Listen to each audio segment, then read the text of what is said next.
né? Eu brinco que o cenário ideal, inclusive, é trancar a porta e jogar pizza por baixo da porta, né?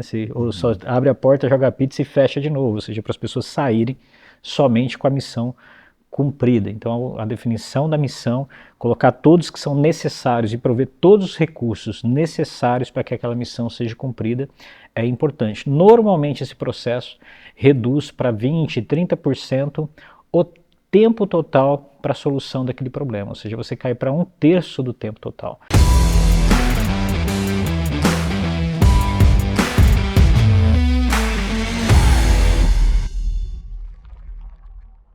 Bem-vindo ao podcast Na Trincheira. Hoje nós vamos conversar sobre uma ferramenta de liderança chamada War Room.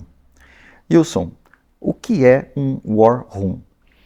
War Room, ou sala de guerra, é um instrumento da liderança onde você coloca toda a equipe num espaço comum, inclusive trazendo pessoas eventualmente de outras áreas que possam ser úteis para o cumprimento de um objetivo e de uma missão num período de tempo mais curto. Na verdade, é um desafio que precisa ser cumprido num período curto de tempo. Mas esse desafio não pode ser cumprido de outra maneira? Qual a necessidade de ter um War Room, né? Quais são os elementos que fazem com que um líder entenda que ele precisa ter essa ferramenta como War Room e não apenas cumprir a missão como tem que cumprir missão mesmo? Legal.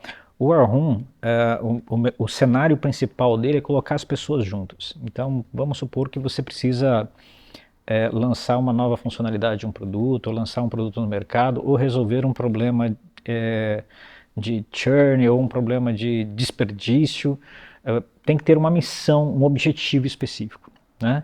Então, quando você estabelece uma missão e um objetivo, você coloca indicadores que devem ser atingidos para que esse War Room deixe de existir, ou seja, normalmente ele não tem a ver com período de tempo, tem a ver com uma missão específica. E você conecta, obviamente, nesse War Room, pessoas de outras áreas que são importantes para que essa missão seja cumprida. É um esquadrão, ou um squad, que trabalhando junto, das 8 às 18, para cumprir uma determinada missão. E normalmente, quando a gente faz esse processo, as pessoas são trazidas fisicamente para esse espaço, né? Eu brinco que o cenário ideal, inclusive, é trancar a porta e jogar pizza por baixo da porta, né? Ou só abre a porta, joga a pizza e fecha de novo, ou seja, para as pessoas saírem somente com a missão cumprida. Então, a definição da missão, colocar todos que são necessários e prover todos os recursos necessários para que aquela missão seja cumprida é importante. Normalmente, esse processo reduz para 20, 30% o tempo total para a solução daquele problema, ou seja, você cai para 1/3 do tempo total. Então, ele poderia ser desenvolvido de outra forma? Pode, mas você vai levar muito mais tempo. Entendi. Então, a questão do War Room tem a ver com o cumprimento de uma missão, não tem a ver com uma questão de tempo, por exemplo, né? Não. Então, se alguém é líder numa equipe e diz assim, vamos trabalhar no War Room por 2 semanas junto, né? Essa definição de tempo...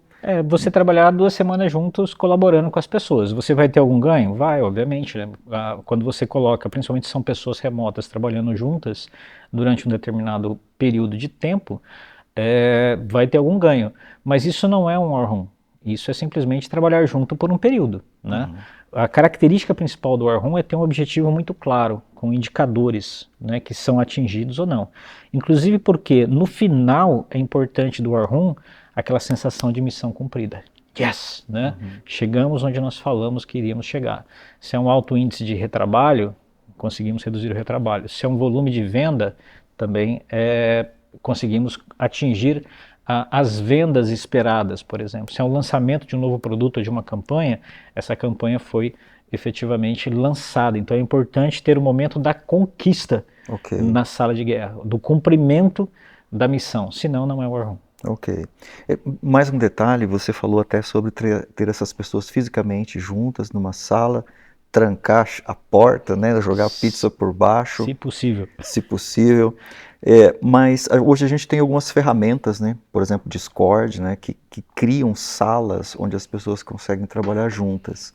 Então, se você tiver pessoas remotamente trabalhando juntas, para cumprimento de uma missão, resolver problema ou entregar uma feature, não seria um War Room também? Poderia ser um War Room virtual, mas ele não tem exatamente a mesma eficiência de um War Room presencial. O presencial ele traz muita comunicação subliminar, ele traz engajamento, ele traz conexão entre as pessoas, que são elementos fundamentais para o War Room, né? Obviamente, em vez de estar cada um com missões dispersas e um líder lá tentando coordenar, colocar todos numa missão, mesmo que seja no Discord, no Teams, num ambiente virtual, traz algum ganho? Traz, melhora, ok? Mas ainda você não consegue esse tipo de redução, por exemplo, para um terço, para 10, 20% do tempo total que você levaria do que quando você coloca essas pessoas, porque no War Room, como tem uma missão muito clara, muito objetiva, que ela é cumprida num período curto de tempo, 15 dias, 30 dias, 40 dias no máximo, ou seja, um período curto de tempo, onde uma missão tem que ser cumprida, tem um objetivo muito claro, essas pessoas passam a viver junto o tempo todo, elas almoçam juntos, elas trabalham juntas, elas muitas vezes têm momentos de confraternização juntos durante esse War Room, então é um processo de conexão muito grande, onde todos se conectam a um propósito e aquela energia daquele ambiente, né, favorece o que normalmente em liderança a gente chama de sinergias. A outra questão que é muito importante quando você precisa de algo ou alguém, a pessoa já está disponível ali na sala. É diferente de um ambiente virtual que a pessoa tem que olhar, ou alguém tem que chamar, ou tem que agendar uma reunião. Ali todos os recursos, todas as pessoas estão disponíveis para a missão. Então há um trabalho obviamente, de muita integração e troca. Então a dificuldade de qualquer um é resolvida rapidamente por outro. Quando alguém tem uma necessidade de outro, simplesmente levanta a mão e pede. Então a velocidade da comunicação e da interação é muito maior nesses ambientes, por isso que ele é muito mais efetivo e reduz muito o tempo de entrega total. Legal. Você pode compartilhar com a gente aqui alguma situação, algum problema, algo que foi resolvido através de um War Room e que você pode dizer assim, ó, fez diferença porque era um War Room e o pessoal estava dedicado a isso. Bacana. Eu posso citar como, por exemplo, o último War Room que nós fizemos com um time de marketing, né, na DB1, onde nós estávamos sem um líder na época e precisava reposicionar o time de marketing. Eles estavam trabalhando muito mais como um prestador de serviço, né, para as nossas unidades de negócio, ao invés de direcionar o que precisava ser feito e realmente conduzir as estratégias de marketing. Então os times estavam desincronizados, né, principalmente os times de marketing das unidades com os times de marketing de grupo. Então nós fechamos esse pessoal aí em torno de 50 dias numa sala, né, com a missão específica de atingir indicadores de resultado e de velocidade de entrega e com a entrega de um guia estratégico de marketing, onde definiria claramente o que seria ser feito, o que deveria ser feito e como seria todo o processo de comunicação padrão, né, tirando os projetos especiais, o posicionamento que deveria ser feito de estratégia padrão em cada um dos produtos e alinhando essas duas comunicações e essas duas equipes. Então foi um trabalho feito muito rapidamente por um time de marketing. Ficou fácil também nesse movimento de time de marketing entender inclusive quais são as pessoas que não funcionam direito com a equipe, né? Porque todo mundo presencial, as pessoas que estão mais desengajadas também automaticamente saem do processo, né? Em 50 dias algumas pessoas saíram, né? Os líderes também tiveram que se posicionar mais claramente sobre algumas pessoas que são melhores crescem nesse cenário e existem inclusive processos de promoção muitas vezes em cenários como esse, e a gente saiu com um time de marketing muito mais fortalecido num período muito curto, onde o cenário anterior, a gestão anterior, estava há meses tentando reconduzir o time de marketing para um novo movimento estratégico, uma nova posição estratégica, e não estava conseguindo, e a gente em 50 dias conseguiu executar. Pensando na nossa audiência, Wilson, como é que um líder que está nos acompanhando aqui nesse assunto, como é que ele pode diagnosticar que um War Room é importante ali para o cenário dele, né? Que tipo de variáveis ele deve observar para ele chegar à conclusão, olha, eu acho que eu preciso usar essa ferramenta aqui para atacar essa missão? Como que ele faz para perceber? Acho que o primeiro ponto é você entender se você está tentando fazer um ataque ou resolver algum problema, ou algum indicador você não está conseguindo evoluir com ele, né? E você está há muito tempo marcando o passo, né? Esse é um primeiro sintoma de que você precisa mexer no ambiente para ir para um cenário de war room. O outro que você pode olhar é olhar se você ranquear as equipes, né, que você trabalha, se a tua equipe é uma das equipes menos eficientes no cenário com que você está. Obviamente, o processo de war room também ajuda muito na construção de team building. Então, como é que você sabe que você é uma das piores equipes? Por indicadores. Então, seus indicadores não estão muito bons. Então, seus indicadores estão muito baixos, estão muito ruins. Trabalha com war room até para conseguir recuperar esse cenário, o time entender que é capaz, e aí depois volta para um cenário de maior produtividade e continuidade no war room. O outro cenário é quando você tem situações objetivos muito específicos e desafiadores, né? Às vezes a implantação de um grande cliente, um novo projeto que tem um deadline muito específico e você não pode perder aquele prazo, ou seja, você tem uma visão muito clara da missão que você precisa atingir, onde você precisa do máximo de concentração daquele time em prol daquele objetivo para que ele não tenha um risco de falha, você não pode assumir o risco de falha daquele objetivo em relação a ele ser cumprido.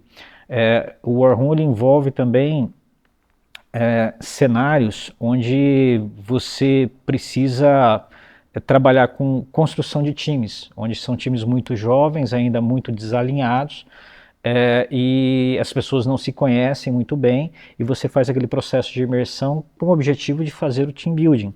Obviamente você vai construir engajamento, mas tem um objetivo ali através de uma entrega ou de uma solução de um problema, onde você até teria um prazo maior para atingir, ele não é um grande problema, mas você quer criar sinergia e construção de times muito rapidamente. São alguns exemplos que eu posso dar para o correto uso do War Room. Ô Wilson, você está trazendo sobre essa questão do War Room e você trouxe assim várias vantagens, né? Construção do time, de entrosamento, mais velocidade, mais energia ali para cumprir com a missão. E a minha pergunta seria para você: existem erros que o líder pode cometer na formação de um War Room e quais são as implicações desses erros? Legal.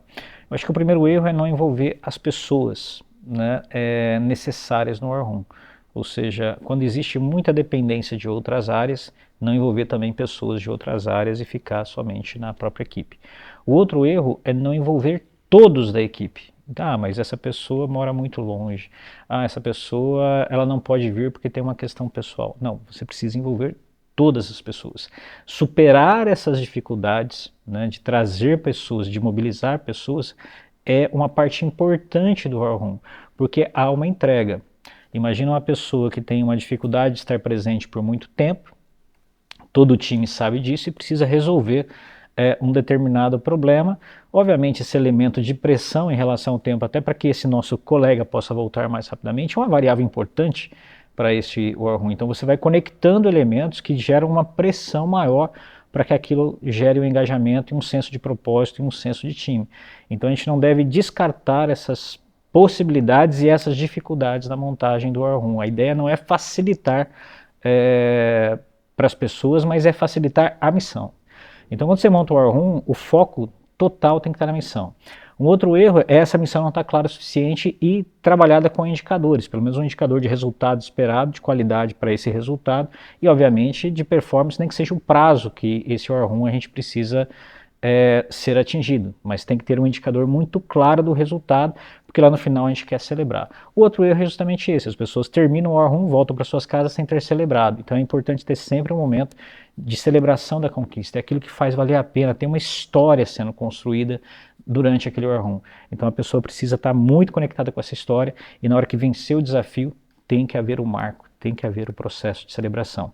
E um outro erro que também é muito comum são War Rooms por prazo, a gente falou sobre isso. Ah, eu vou fazer um War Room de 3 semanas, isso não é War Room, ok? Então você simplesmente estabelecer prazos de se trabalhar em conjunto sem um objetivo claramente definido.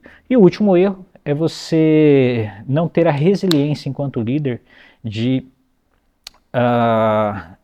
segurar o War Room funcionando até que a missão seja cumprida. Uma vez que você montou, você não abre mão dele até que efetivamente essa missão seja cumprida. Então você precisa ter firmeza de liderança, mesmo que você perca pessoas, mas você não perde o objetivo quando você monta um War Room. E aí você está criando uma cultura e uma reputação de quando esse desafio é montado, essa estrutura é montada, você realmente vai cumprir. E o último é não prover os recursos necessários, seja pessoas, dinheiro, tecnologias, softwares, para que as missões sejam cumpridas, gerando uma dificuldade para a equipe. Então você, como líder, tem que ser um grande facilitador, removendo impedimentos, e tudo aquilo que eventualmente o time tenha de dificuldade para cumprir sua missão, você tem que estar muito focado para facilitar e prover para essa equipe cumprir sua missão.